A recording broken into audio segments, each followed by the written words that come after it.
प्यारे बच्चों नमस्कार। जैसा कि आपको पता है हिंदी विषय में हम पढ़ते आ रहे हैं।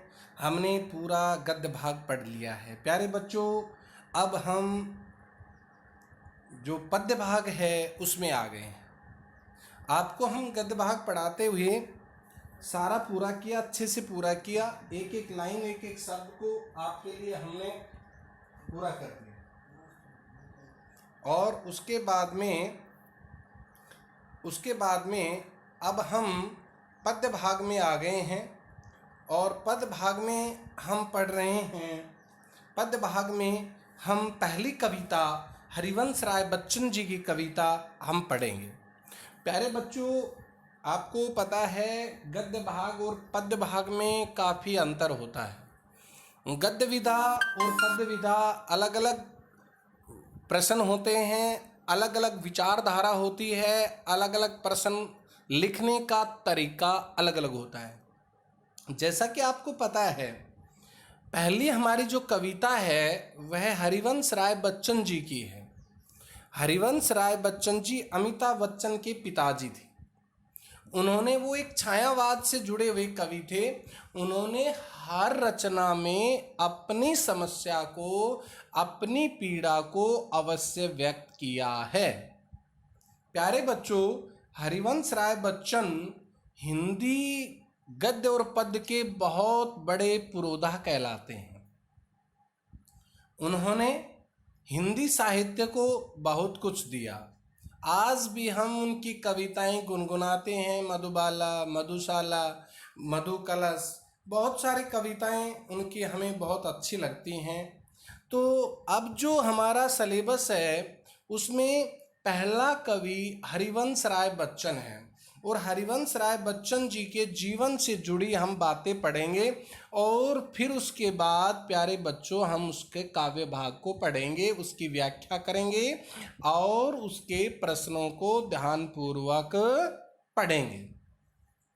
प्यारे बच्चों मैं आपको बता देता हूँ सीबीएसई बोर्ड के अनुसार ये जो पहली कविता है ये बहुत इम्पोर्टेंट है, बहुत इम्पोर्टेंट है।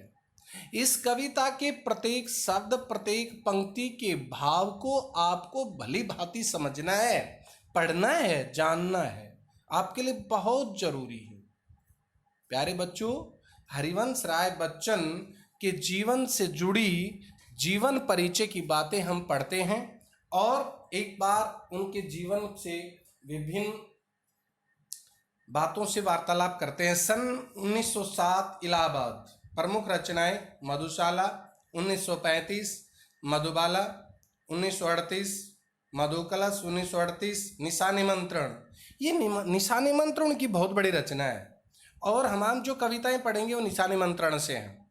निशा निमंत्रण, एकांत संगीत और आकुल अंतर, मिलन यामिनी, सतरंगिणी, आरती और अंगारे, नए पुराने झरोखे, टूटी फूटी कड़ियाँ, काव्य संग्रह, क्या भूलूं क्या याद करूं, ये उनका बहुत बड़ा संग्रह। इस पर उनको बहुत बड़ा पुरस्कार मिला हुआ है।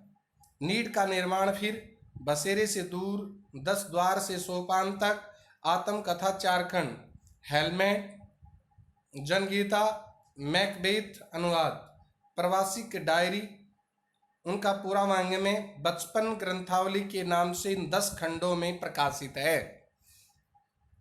निधन सन 2003 मुंबई में।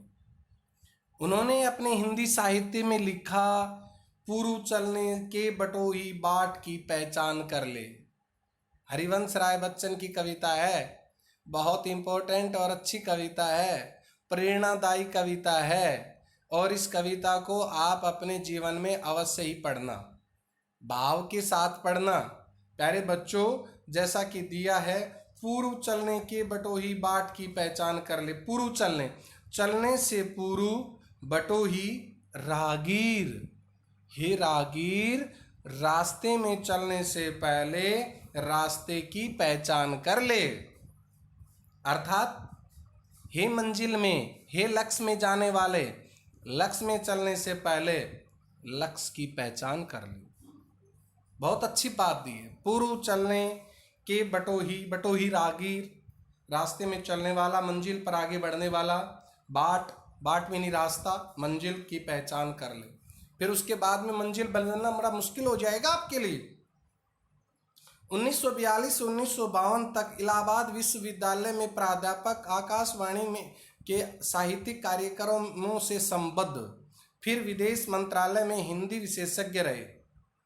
दोनों महायुद्धों के बीच मध्यम वर्ग से विक्षुब्ध, देखो उनके जीवन की कितनी बड़ी बातें हैं कि विदेश मंत्रालय में हिंदी विशेषज्ञ रहे। दोनों महायुद्धों के बीच मध्यम वर्ग के विक्षुब्ध विकल मन को बच्चन ने वाणी का वरदान दिया। वाणी का वरदान दिया अर्थात उन घटनाओं को शब्दबद्ध या कलमबद्ध किया। उन्होंने छायावाद की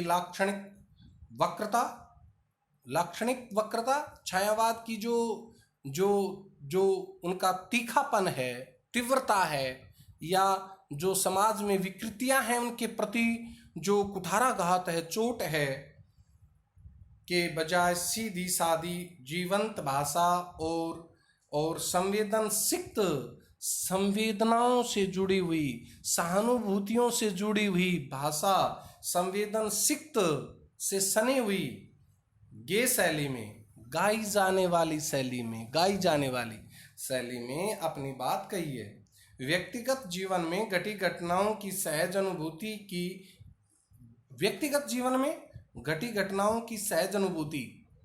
जीवन की अनुभूति में ईमानदार व्यक्तित्व बच्चन के या कविता बनकर प्रकट हुआ है। यह विशेषता हिंदी काव्य संसार में उनकी विलक्षण लोकप्रियता का मूल आधार है।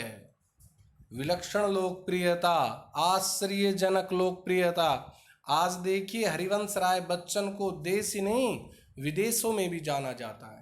उनकी रचनाओं के कारण जाना जाता है, उनके कामों के कारण जाना जाता है, उनके भावों के और सद्विचारों के कारण जाना जाता है। प्यारे बच्चों,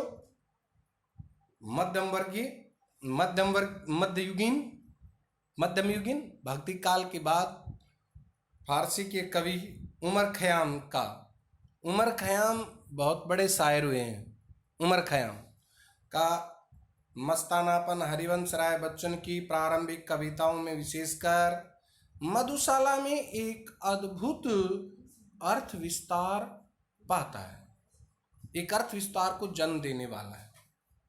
जीवन एक तरह का मधु कलश है। क्या बताया? जीवन को मधु कलश है। दुनिया मधुशाला है और दुनिया उसकी मधुशाला के समान है। जीवन एक मधु कलश है, दुनिया मधुशाला है। जीवन को मधु कलश बताया है, अमृत का कलश नहीं। यहाँ पर दुनिया को एक प्रकार से अमृत का कलश कहने की बजाय एक शराब का कलश बताया है, और दुनिया मधुशाला है। और ये दुनिया जो है जहाँ पर बैठकर पीते हैं उसे मधुशाला का है। ये पीने शराब और शराबी से नहीं जोड़ना है, ये भावों से जोड़ना है। प्यारे बच्चों, आपको कहता है मधु कलश है, दुनिया मधुशाला है, कल्पना साकी है। साकी कहते हैं पीने वाले को। जो विचार भाव कल्पनात्मक जोड़े जाते हैं वे साकी हैं।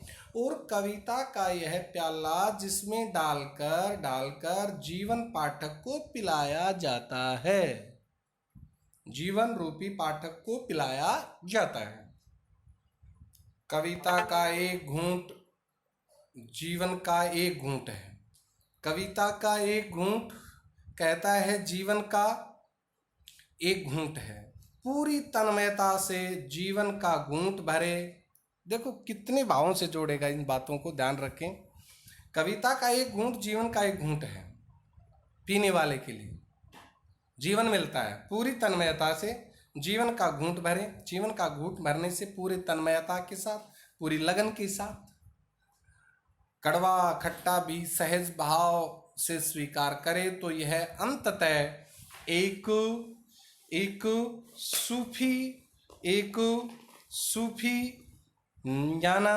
सूफियाना सी बेख्याली मन पर छाएगी।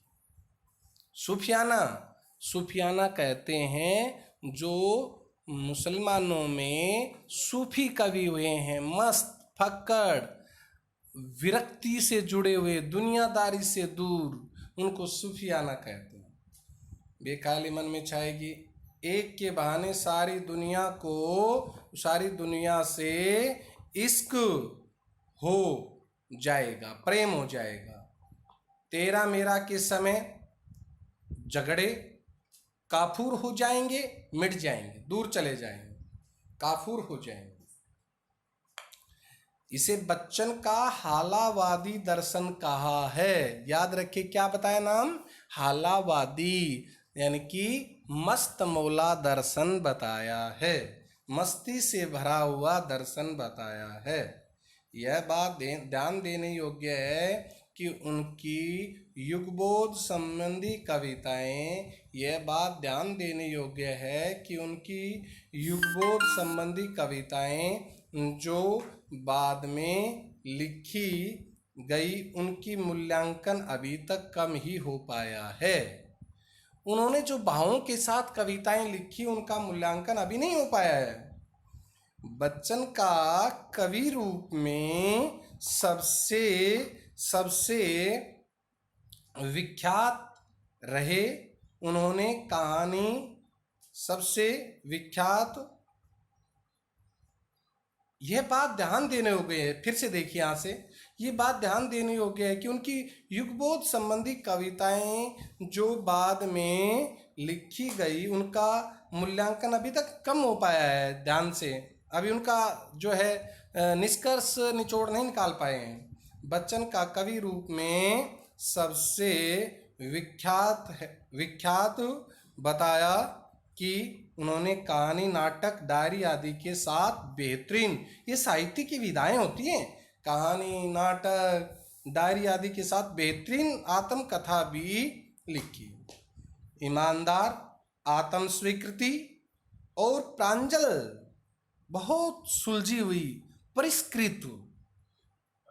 ईमानदार, आत्म स्वीकृति, आत्मा को स्वीकार करने वाली, आत्मा से जुड़ी हुई बातें, और बहुत ही परिष्कृत शैली के कारण निरंतर पठनीय बनी हुई है, अर्थात उसको पढ़ा जा सकता है। ये था प्यारे बच्चों हरिवंश राय बच्चन जी का जीवन परिचय, उनके जीवन से जुड़ी हुई बातें थी। देखो उनका हालावादी दर्शन, उनको किस तरह से जीवन में, जो उनकी कविताएं, जो मधु कलश और मधुशाला, उनके जीवन को किस तरह से, लोगों के जीवन को भी प्रेरणा देने की बात कही है।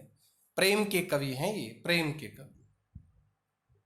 अब आता है कविता का सार, निष्कर्ष, निचोड़, जो आपकी कविता है। यहाँ उनकी कविता आत्म परिचय तथा गीत संग्रह, आत्म परिचय किससे ली गई है? निशा निमंत्रण का एक गीत दिया है। निशा निमंत्रण, याद रखे प्यारे बच्चों, निशा निमंत्रण उनका बहुत बड़ा साहित्यिक संग्रह है, और उस साहित्यिक संग्रह से, उस कविता संग्रह से आपके ये कविता आत्म परिचय ली गई है। अपने को जानना दुनिया को जानने से ज्यादा कठिन है। देखो बहुत अच्छी बात कही है, अपने को जानना दुनिया को जानने से ज्यादा कठिन है। यदि व्यक्ति अपने को समझ ले, पहचान ले, जान ले, तो दुनियादारी की कोई दिक्कत ही नहीं है। लेकिन हम तो दुनियादारी के चक्कर में रहते हैं, अपने को नहीं सीखते, अपने बारे में नहीं जानते। अपने को जानना दुनिया को जानने से ज्यादा कठिन भी है। समाज से व्यक्ति का नाता खट्टा मीठा तो होता ही है, कभी प्रेम का, कभी गुस्से का, ये तो बात है ही। कहता है खट्टा मीठा तो होता ही है, जग जीवन से पूरी तरह, इस संसार रूपी जीवन से पूरी तरह निरपेक्ष, दूर जाकर हटना, रहना संभव नहीं है, हटकर रहना संभव नहीं है बिल्कुल भी।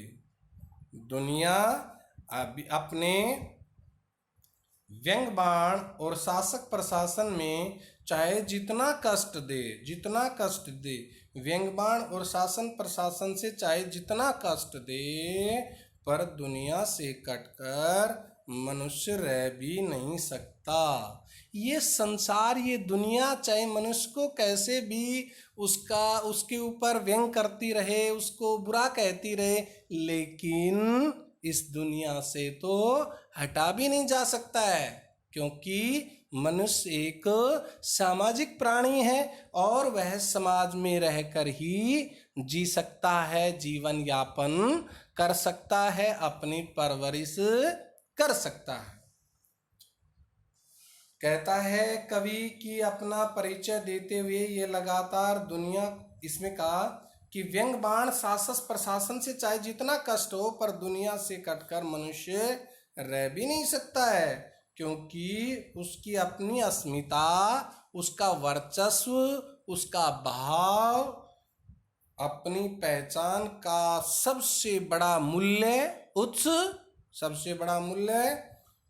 उसका परिवेश भी उसकी दुनिया है, उसकी दुनिया से जुड़ा हुआ है। अपना परिचय देते हुए ये लगातार दुनिया से अपने द्विधात्मक, दो प्रकार के और द्वंद्वात्मक, लड़ाई वाले द्वंद्वात्मक संबंधों का मर्म ही उद्घाटित करता चलता है, मर्म उद्घाटित करता हुआ चलना पड़ता है।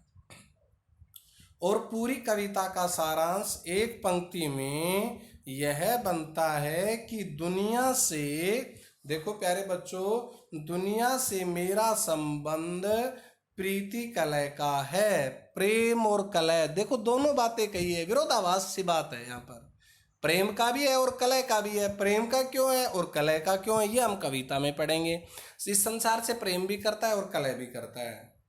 मेरा जीवन विरुद्धों का सामंजस्य है। जो विरुद्ध होते हैं उनको इस संसार से जोड़ना है, जो इस संसार से हट रहे हैं उनको जोड़ना है। विरुद्धों का सामंजस्य है। उन्मादों में अवसाद, उन्मादों में बहुत सारे आगे बढ़ने के लिए जो यौवन अवस्था है उसमें बहुत सारी रुकावटों, अवसाद, रोदन में राग, रोने में राग, शीतल वाणी में आग। और इस शीतल वाणी में बहुत बड़ी आग, शीतल वाणी है फिर भी आग है, वाणी शीतल है पर आग भरी हुई है। विरोधों का विरोधाभास मूलक सामंजस्य साधते साधते, सामंजस्य बनाते बनाते ही वह बेखुदी, वह मस्ती, वह दीवानगी व्यक्तित्व में उतर आई है। जीवन में ये सब बातें इस तरह से उतर आई कि जीवन को सकारात्मक और भावपूर्ण बनाने के चक्कर में ये सब बातें प्रिय बच्चों उन्होंने बताया उतर आई है।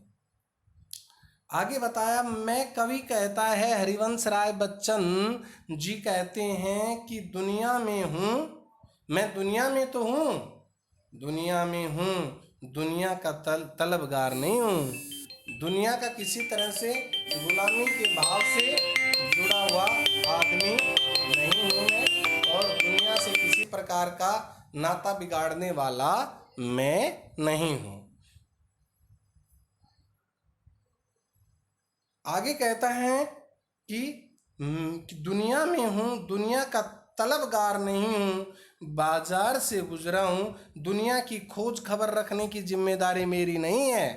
दुनिया से गुजरा हूँ, खरीदार नहीं हूँ, दुनिया से गुजर कर मैं जाने वाला हूँ, लेकिन मैं किसी तरह से खरीदार नहीं हूँ। बाजार में गुजरा हूँ, बाजार का कहीं और प्रतीक है, यानी कि इस संसार में गुजरने वाला, और खरीदार लेना देना, लेने देने वाले से संबंध है कि लेने देने वाला नहीं हूँ। जैसा कुछ कहने का उत्साह पैदा, जो उसके अंदर जो एक प्रकार से ठस्सा पैदा हुआ है, यह ठस्सा ही छायावादोत्तर गीति काव्य का एक प्राण है। जो छायावाद हिंदी साहित्य की सबसे बड़ी विचारधारा है, उसका एक प्राण है, एक आधार है। ये तो सबसे बड़ी विशेषता होती है कि संसार से दूर हट करके संसार को सच्चाई से अवगत करवाना। प्यारे बच्चों, यही विशेषता है और इसी विशेषताओं के कारण जो छायावाद है वो हिंदी साहित्य का श्रेष्ठतम वाद कहलाने लगा है। तो छायावाद का कवि तो है ही। तो प्यारे बच्चों, हम अगले वीडियो में इससे आगे पढ़ेंगे और आपको मैं बता देता हूँ, आपके लिए सबसे इम्पोर्टेंट कविता शुरू हो रही है। आप इसको ध्यानपूर्वक पढ़ें, समझें। प्यारे बच्चों, इसके प्रश्न भी साथ साथ लिखें, आपके लिए बहुत बहुत ज़रूरी है। जब जूम क्लास होती है तो जूम क्लास लें, और जब वीडियो आता है तो वीडियो को ज़रूर देखें, सुने, समझें, आपके लिए बहुत ज़रूरी है। और हर प्रश्न आपको लिखना, समझना आपके लिए बहुत ज़रूरी है। धन्यवाद।